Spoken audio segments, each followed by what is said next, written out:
Hi, good morning, everybody. I'm Janet Parker with Innovate Mississippi. I'm just going to go ahead and kick us off and get us started this morning. Thank you so much for joining us.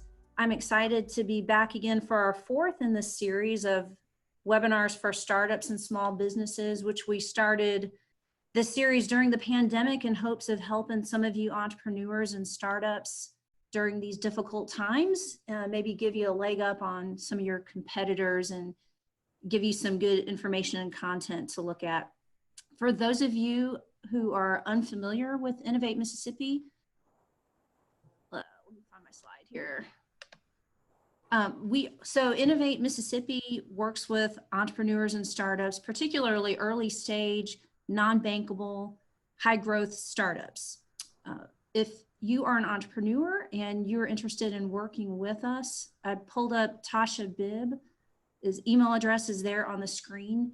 Tasha is our Director of Entrepreneurial Development, and she would be happy to help you out. Her email address is right there on the screen, tbibb@innovate.ms. You can also go to our website, innovate.ms, and under the Entrepreneur tab, Services for Entrepreneurs, there's an intake form, so you could fill that out, and we can go from there. We are a nonprofit, so we do rely on support from sponsors and private donors in order to help us be able to work with the entrepreneurs that we work with. If you are interested in working with us on that level, or if you know anyone that might be interested in joining in and supporting innovation and the innovation ecosystem, you can please reach out to me, Janet Parker, at jparker@innovate.ms. At this point, I want to turn it over to Tasha Bibb, our Director of Entrepreneurial Development, who's going to introduce our fabulous speaker, Natalie Sharma, for today. So Tasha, are you there? I am. Great. Good morning. Thank you, Janet. So I'll go ahead and introduce Natalie. Natalie Sharma is the founder and creative director of Pixetal Studio, a niche design studio that specializes in creating websites, brand identities, and user interfaces as scalable visual systems for industry innovators. She's a Jackson native and an honors graduate of Mississippi University for Women, where she received her BFA in graphic design. She has more than 10 years of experience in design and design tech, and has worn many hats, such as a layout designer, computer lab assistant, one-woman art department, marketing coordinator, and in-house designer. Outside of her work, Natalie is passionate about the tech community and diversity. She's a regular volunteer tech expert with the Bean Path and the founder of the local meetup group, Women of Design and Tech. Most recently, Natalie was tapped as a finalist for the Ada Lovelace Awards for the product designer category and as a mentor for Innovate Mississippi's Mentor Lounge. Natalie, we welcome you, and we're so happy to have you with us today. And with that, I'll hand it over to you. All right, thank you so much, Tasha. Thank you, Janet, as well. Thank you, Innovate Mississippi, for having me. I'm going to go ahead and share my screen, and we'll get started. I got a lot to talk about. All right. I think everyone can see my screen now. Can I confirm that? Yes, we can see it. Okay, great. Like they said, I'm Natalie Sharma. I'm the founder and creative director of Pixetal Studio, local here in Jackson. And today we're going to talk about optimizing your brand.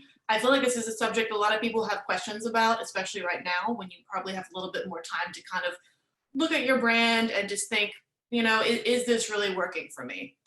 If you have any questions during the presentation, please feel free to go to the Q&A section in your Zoom dialog box, and you can just kind of put them in there, and we'll have a queue, and we'll answer those at the end. All right, well, I've kind of already been introduced, so I'm really not going to talk about myself too much.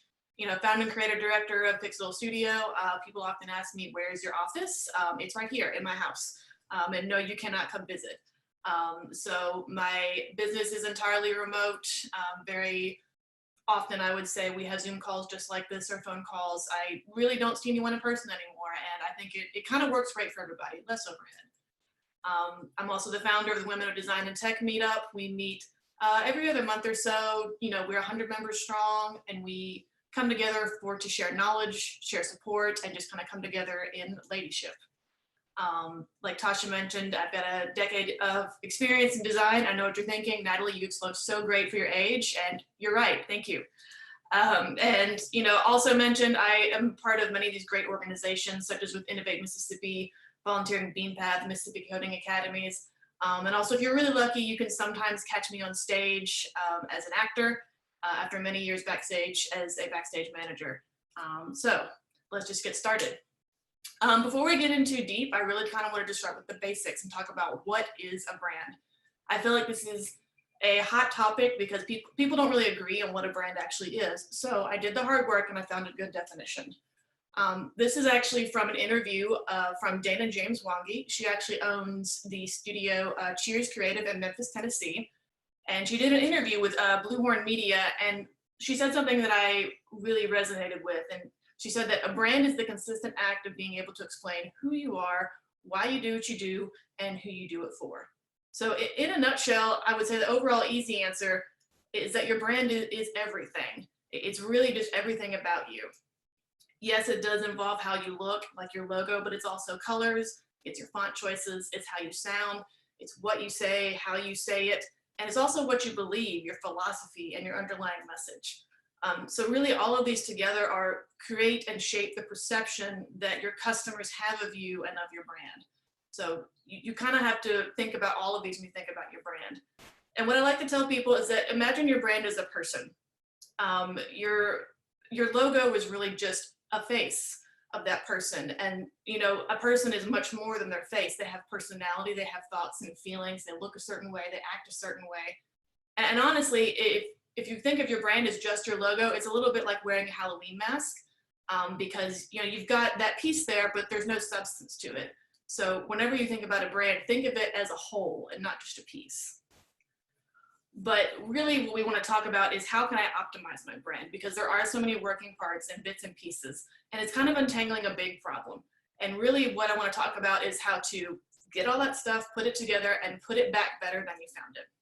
And my background is actually, I started working in large publications, and I mean large, 1,000+ pages, working with tens upon thousands of items, all with different pictures and different descriptions. And what I found very quickly is that everything works better with a system.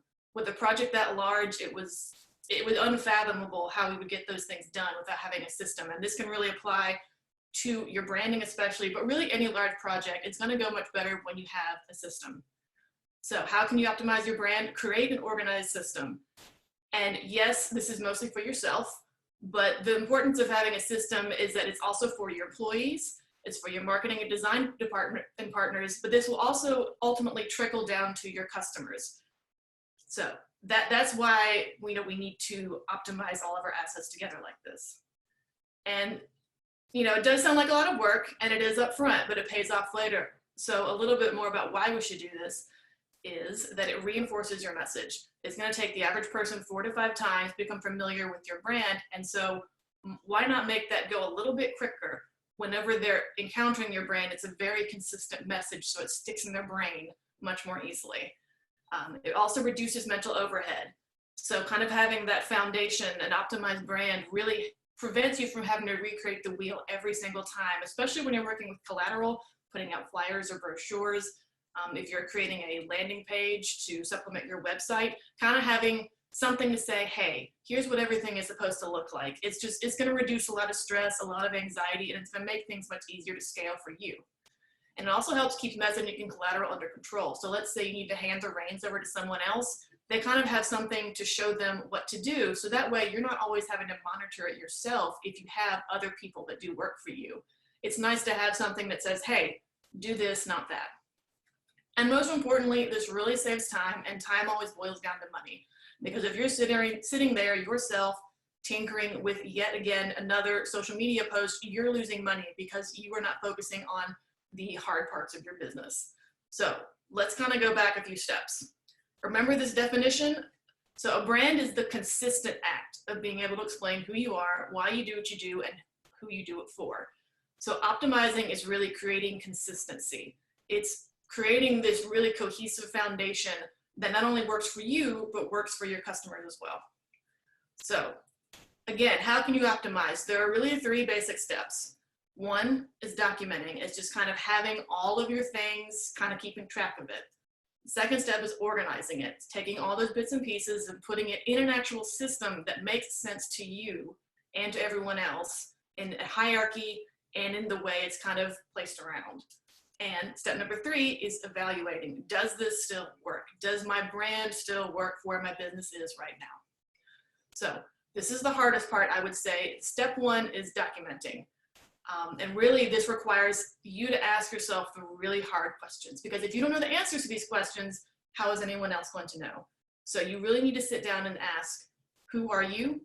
Who do you serve? And this is not everyone, I think we all know that, but you need to be really specific. Be as specific as possible, because the more specific you are, the more it's going to set yourself apart from someone else. And this is just super important to do, especially when you're trying to develop your unique selling points. And also you want to establish, what do you look like? What do you sound like? And again, these are all just things you kind of need to roll in together to kind of have, a personality. You need to have all these pieces. But I also want to add, do you know what your logo is? Seriously.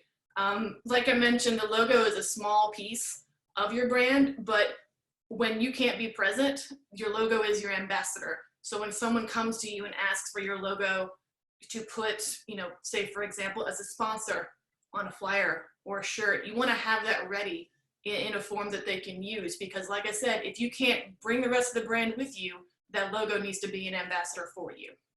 So after you've kind of gathered everything, write it all down, put it all together, whatever works for you. I don't like to tell people how to do this part, because it just kind of needs to work for you and your personality and how you think. So after we kind of get to that point, we really have to organize all of this. And I know, we're still working hard here, and it's really tempting to just grab everything, throw it in a folder, and call it a day. And that sounds fine, but as your business grows and scales, it's going to get so difficult when you have to go hunt and find things. It wastes too much time. People have too many questions.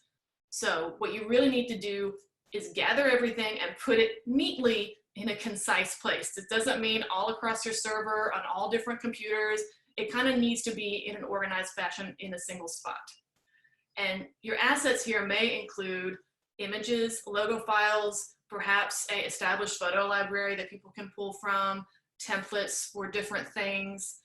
This can also include documents, your story, your values, frequently asked questions, and procedures. This is an interesting one, because I feel that procedures can be a strong part of your brand, because you kind of want to create a consistent experience for everyone.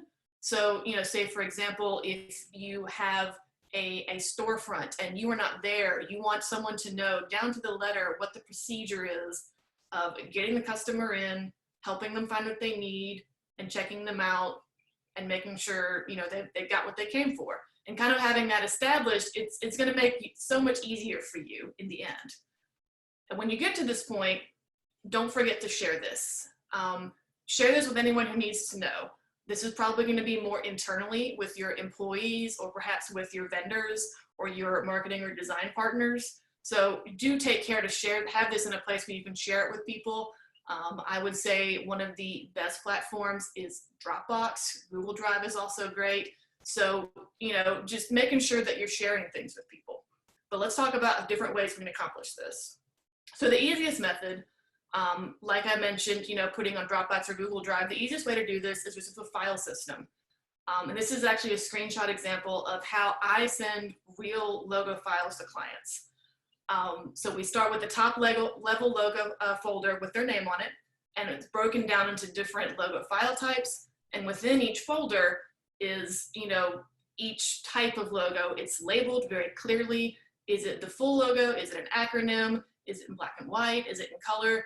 Easy peasy. This is just the easiest thing that you can possibly do. So someone can go in, get what they need, get in, get out. So I would say the more in-depth method of this, and kind of a centralized focus, is creating a brand guide. So a brand guide is much more of a handbook. So this is kind of putting all of your assets in a prettier centralized document. So say for example, you're onboarding a new employee or someone that needs to become very familiar with your business, you can just share them a link to this file, or just kind of show them, in a very concise way what your brand is about. For example, this is a brand guide that I found for a yoga studio called Bar and Soul. And as you can see here, they're showing how their logo appears in different lockups. You know, it's very consistent. It has a little bit of a write-up. It shows all the different styles. And then they've also got some additional pages where they show the different color combinations. And they're really taking care to kind of show all the color codes. I feel like it's very important because having those color codes is going to keep it very consistent all across your different platforms and your different mediums. So a brand guide is just kind of like high level information.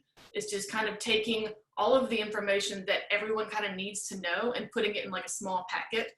So a brand guide might be 11 to 15 pages, just kind of a small document that kind of keep everyone in check.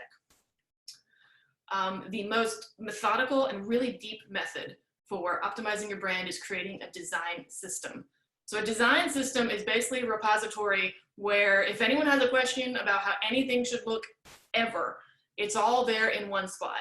This is most often reserved for startups or online platforms. I'm a huge fan of these because one, they look cool, and two, it's a very public facing document.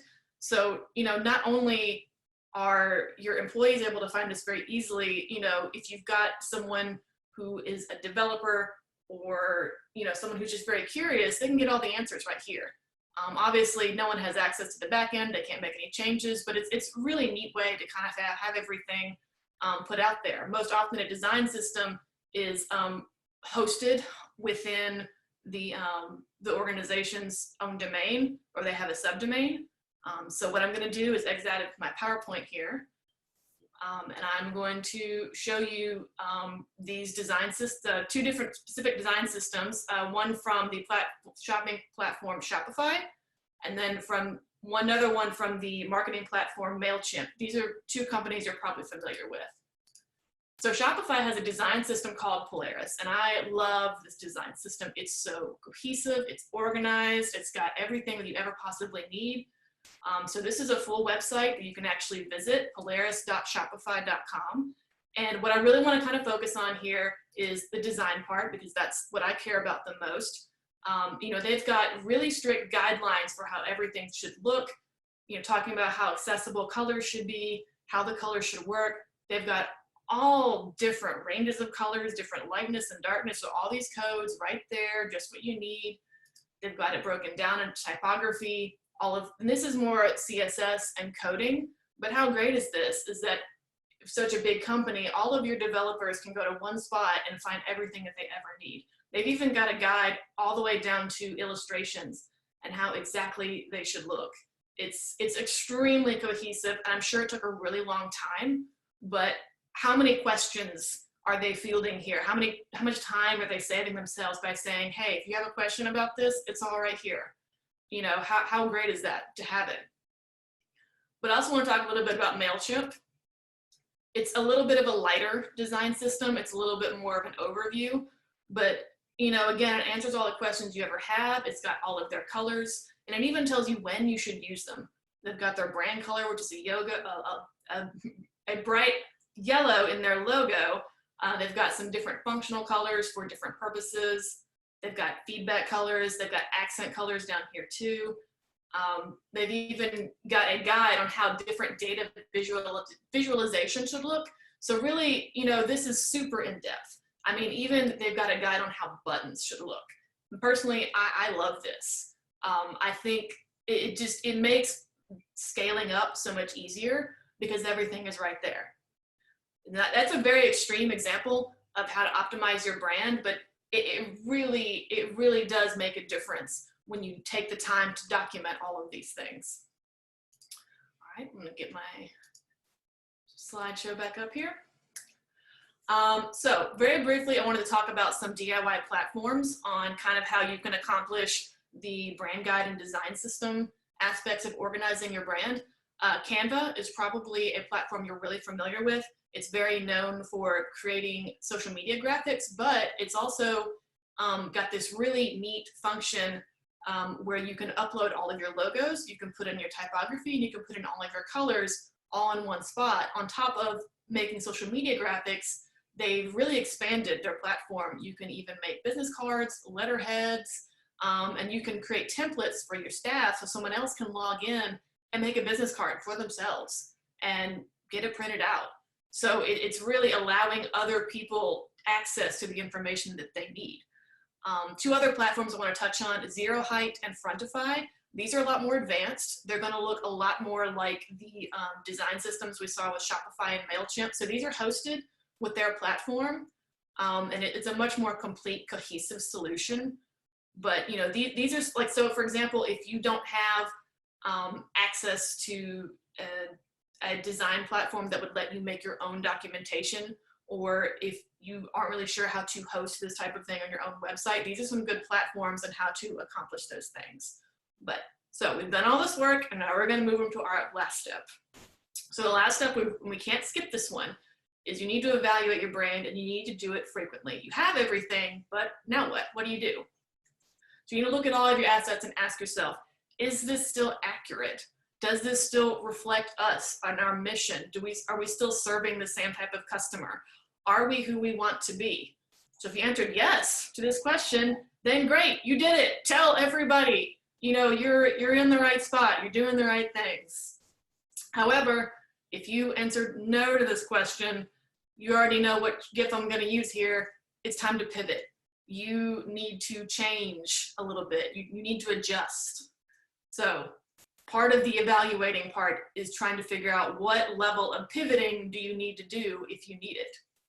So this is kind of done at different levels. I would say the most basic level is tweaking.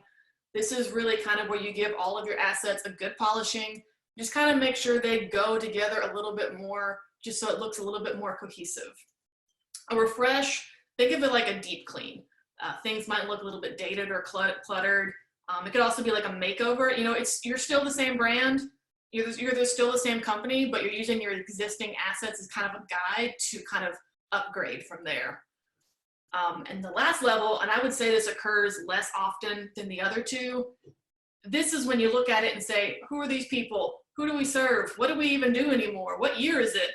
And you're going to hate me for this one, but this is where you look at your assets very fondly and you throw them out. Because they no longer apply to you, they represent you or your mission. And this is a very extreme level of action, but this is probably more often reserved for, you know, you have completely pivoted to a different type of service offering, different type of product offering, or I would say especially if you are merging with a different business and you are combining a bunch of things together, it can really behoove you to help kind of rebrand and reassess where you are.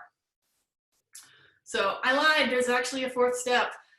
You did all of this work, you may have, you know, gotten to the evaluation stage, done all your rebranding, and you think, well, I'm finished, I've done it. But honestly, that's really not true. Every brand evolves over time. Their work is never done. So this is just kind of something you have to revisit every 2 years, every 5 years, maybe every 10 years. You just kind of have to learn to maintain your brand and adapt as new challenges arise and as your, you know, brand changes with those challenges. So, you know, like I said, every brand changes. Kind of imagine it once again. Imagine your brand as a person. You change over time. You change kind of as you grow up. All brands change, you know, even your favorite cup of coffee. So that's it, everybody. That's how to optimize your brand. 3 basic steps with the sneaky 4th step at the end. You know, if you have any questions, please drop them in the Q&A below. Hey, Natalie, before the webinar, there were a few questions that came in. So let me just get us started with a question and really kind of back to the basics. Like if you're a new startup and you're just starting out, what is the most critical first step that a new startup should take in terms of their branding, website, you know, all those things? I would say, you know, basically the first step is like really sit down and ask yourself the tough questions and kind of writing out not only who you are and what you serve, but really assess your own marketplace, find your competitors and look at them closely, because that's what any good marketer or designer would ask you is who are your competitors, because you want to kind of see what they're doing and then kind of embody the spirit of the good stuff, but you don't want to look like them. You don't want to sound like them. You do want to be different. And I would also say that especially if you are just starting out, make sure you own your output. have opinions, and show preferences. So even if you have no clue specifically what you want to look like, it does help to have some kind of frame of reference, even if it's, you know, other brands that you just like the look and feel of. So I would say have answers to your questions and kind of get some context for yourself. So that way you kind of start to put together a persona for your brand. And another question came in, can you, like, just kind of basic overview of what all kind of products that you actually design? I know Yes. from sites, can you kind of do an overview of like specifically what you offer? Yes, absolutely. So I'm a little bit of a niche studio. I, you know, focus on building systems just like this with branding, website design, and user interfaces. So basically what I do is I kind of do a deep dive on each project to make sure that you kind of had a manual for every asset that we build together. So if you need to grow, even if that means without me, you've got all the proper documentation. I'm not a marketing company. I'm purely a design company that solves big problems. Hey, for all of you still on the call, if you have any questions, go ahead and throw them up either in chat or in the Q&A. You'll see that probably at the bottom or top of your screen in the toolbar. Go ahead and get those in there. We have plenty of time to answer questions. Natalie, can you speak to another question that came through about reputation management when it comes to your brand, particularly on a Google search, or, you know, when somebody is does a negative review that can be confusing or detrimental to your brand? What are some ways to overcome that, or you know, fix those kinds of situations? Yeah, that's a tricky question. I would say, you know, make sure you take the opportunity to follow up with that person in any way you can. I know that it can be really difficult when you encounter those situations. I think you just kind of, whenever those situations arise, you kind of need to take a really practical approach and fight any gut instinct you have to kind of be defensive. So really you kind of need to talk to that person and use that as like a learning opportunity to say, okay, what are they, you know, concerned about? What can we take away from this to improve? Unfortunately, I don't think there's a way to actually prevent negative reviews, but we should always kind of look at them as a learning opportunity. And I feel like if you kind of take that and, you know, respond to it in any way you can, I think that's going to show your customers that even though, hey, we messed up or something happened, you know, we're going to fix it and we're going to grow from there.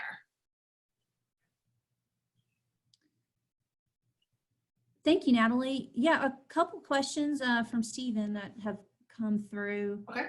He wants to know if you do actual products or physical inventions, or web design only, or what kind of, you know, get into that. I do not produce any physical products or anything like that in-house.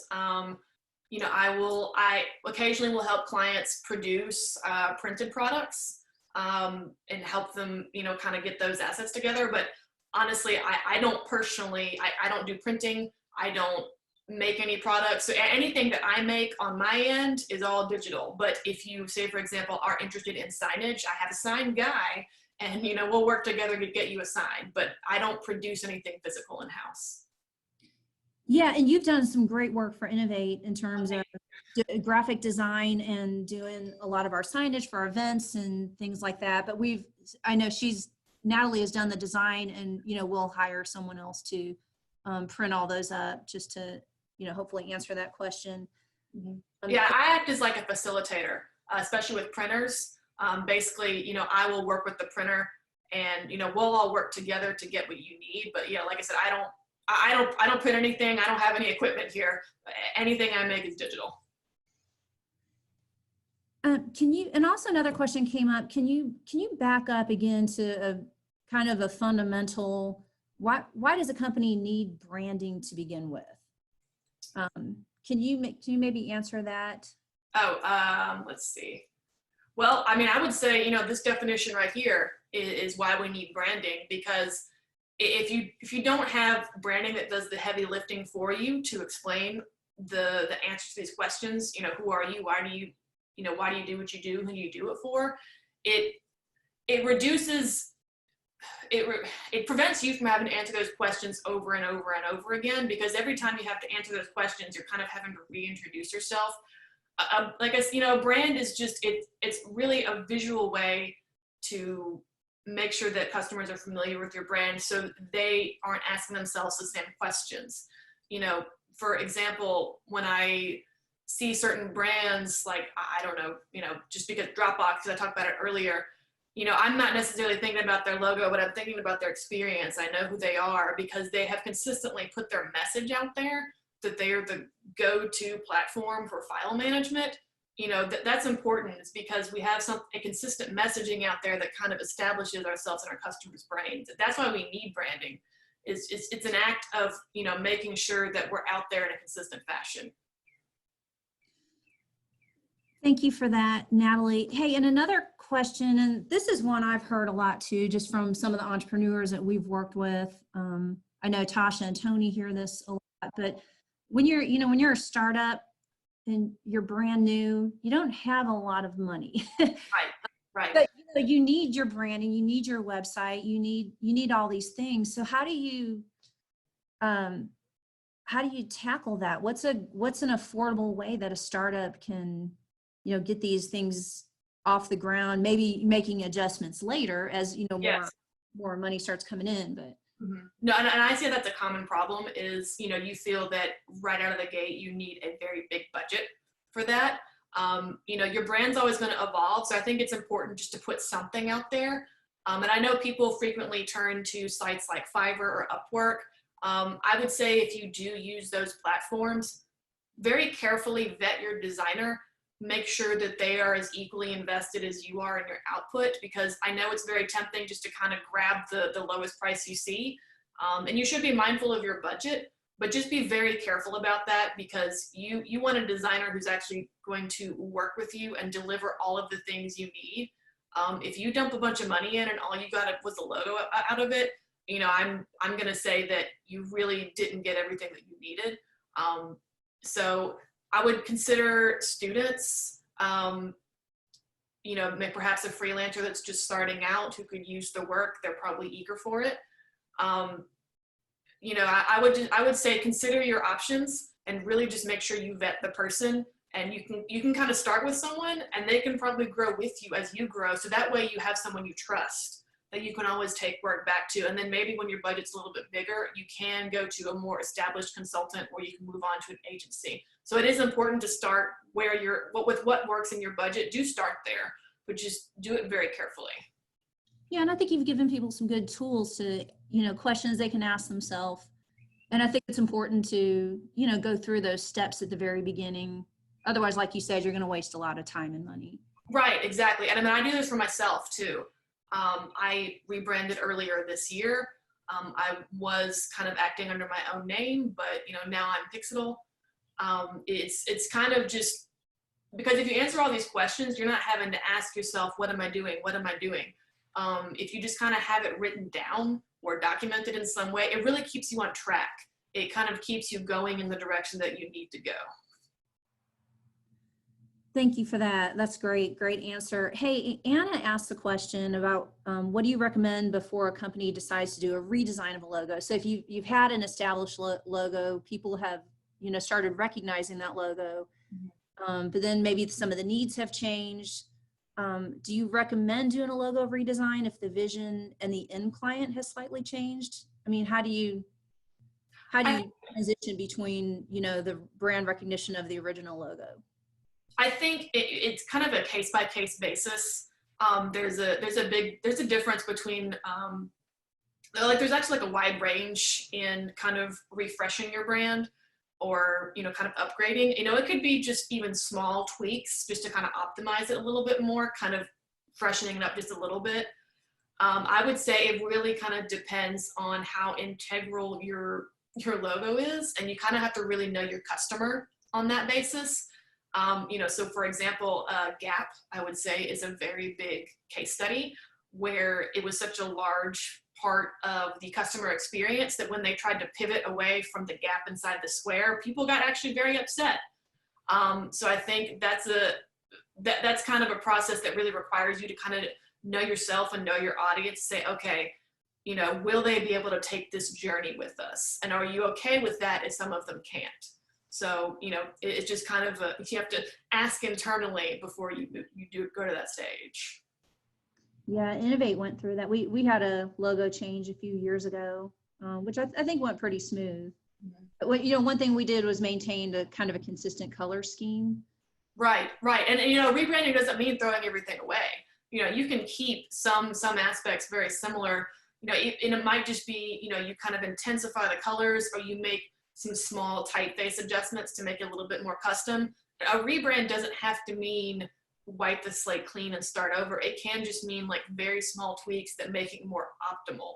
So, don't think about it as, it's got to be a whole new thing.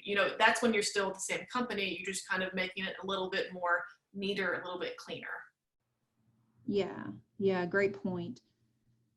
Here's another question that came through, actually something we've dealt with here at Innovate as well. How do you manage branding across an entity when you have multiple products without a consistent theme? For example, our church-focused product and consumer-focused product have the same backend, but do we need to manage each brand separately? That's a tough question, because I think, again, it's just kind of have to, how integral is that brand to the rest? Like, how integral is it to the church? Does having, the church name on it reinforce part of that brand? If so, then you might need to take steps to kind of, bring it under an umbrella. I would say one of the most famous examples, FedEx, for example, they've got that very slick FEDEX, all locked up together, but they have different colors that represent different parts of their business, and they might have one or two different tweaks. That's what they call a branded house. So that's kind of where you have your main overall brand and an umbrella products underneath it that are very similar, but they have one or two adjustments that set it apart from the main brand. So that is one option you consider. So, again, it all can be really how it works down to you and how is it going to affect your customer if you have that association with the church or not. And okay, well, thank you for that, Natalie. Hey, that's all the questions that I have. Does anybody else have any questions? If so, go ahead and type those in now, Q&A or chat. And Natalie, do you have any additional thoughts you'd like to share? Or maybe some common things that you have seen, issues people have had, or any closing thoughts? I would say, whenever it comes to branding, I would say don't leave all the work up to your marketer or your design partner. You need to work together. This is something that you need to make sure you have input on. Make sure that you're looking over everything, and don't just take it at face value and say, yeah, that's fine, that's great. Make sure that you personally own your own output, own the output that you're making together. Because, as a vendor, as myself, we want to get you what works for you, but also works for your customers as well. I would say that that's always what I strive for. And I would say that that's the biggest thing I see all across the board is, if you are going to invest the time and money in, working with a marketer or a designer, you really need to go all in. Because without your guidance, we can't do our job. Your customers and your business better than anybody. So, you're our guide, you're our compass. Oh, one final question came through. Caleb asks, can you describe your biggest struggle in branding your own business? Oh, that is a great question. It is. I'm very good at telling people what to do, but not so great at telling myself what to do. So it's so hard to do this stuff all yourself. And I know I say, hey, this is how you do it. It's great. But I struggle with this a lot. And, I think one of the hardest parts is carving out the time to actually do it, because I do not get any compensation from working for my own brand. And so I think it's really important to make sure to protect your time and see this as valuable time to give back to your business in a way that will help you eventually. But you just need to make sure that you kind of carve that time out, whether it be, 1 or 2 hours a week. Just make sure that I would say that you have that time. And that is something that I'm working on.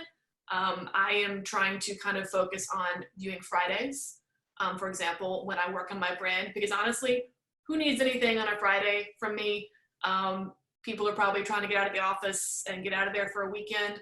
So that would be my main takeaway there, is just set some time for it, you know, and especially if you hate doing this, you know, you have it set and say, okay, I've got 2 hours. What can I accomplish in 2 hours? So just set that time aside. I would say for me, that is always the struggle, but I'm working on it. All right. Thank you for answering that. That's a great question. And hey, another question came through. Okay. Have you found any open source tools that help with executing brand consistency, like Hootsuite has for social media, or like WordPress for the? So brand consistency like scheduling social content, or so I would refer back to the platforms that I recommended earlier to kind of have everything they kind of zoom through. So I would, you know, like I mentioned earlier, I think Canva is one of the greatest tools to kind of implement brand consistency, because all of your, say for example, talking about Hootsuite, you can create pretty much all of your social graphics in one spot. And I think they've got pre-made sizes for like Facebook and Instagram already in there. So it's a really good spot to kind of start with. Canva's not, of course, you know, we're talking about open source. I'm not really sure about open source. I would have to look into that. I would say, you know, Canva's free for like the very basic level, but I'm not really sure about open source. I mean, I know WordPress is open source, but that's really much more for managing your website as opposed to managing your brand as a whole. Any other questions? Go ahead and type those in now. If not, we're gonna close here shortly. Natalie, any final closing comments? And also, can you tell people how they can get in touch with you if they have additional questions or? Absolutely. I don't know if I can get to my last slide fast enough, but you can find me pretty much anywhere on social media at Pixetal Studio, Pixetal. If you can't remember how to spell it, just imagine pixel and digital combined together. You can also find me at pixetal.com. But if you want to email me personally, you can just email me at natalie@pixetal.com. Oh, you got it. Okay, I was about to type it into chat. Yeah, right there. Great. Well, thank you so much, Natalie. I do appreciate your time today. That was a lot of information, very helpful information. I'm going to go back and listen to the recording again myself and take more notes. And all of you online today, I'll be reaching back out and sending you a copy of the recording. Of course, that will be stored on our website as well. And just thanks y'all for coming out. In 2 weeks, we'll be doing another webinar, and we hope that you will join us for that. That's going to be Michael Graber. The title is Using Insights to Grow Through Uncertainty. That's Wednesday, June 24th at 11. And I'll be sending you some information about that as well. So I hope all of you can come back out and join us again in 2 weeks. And you got Natalie's information if you want to get in touch with her for any additional questions, or you can certainly reach out to any of us at Innovate. Again, thank you all for being here, and I hope you have a safe and healthy week, and we hope to see you again in 2 weeks. All right. Thanks, guys. Thanks, Natalie.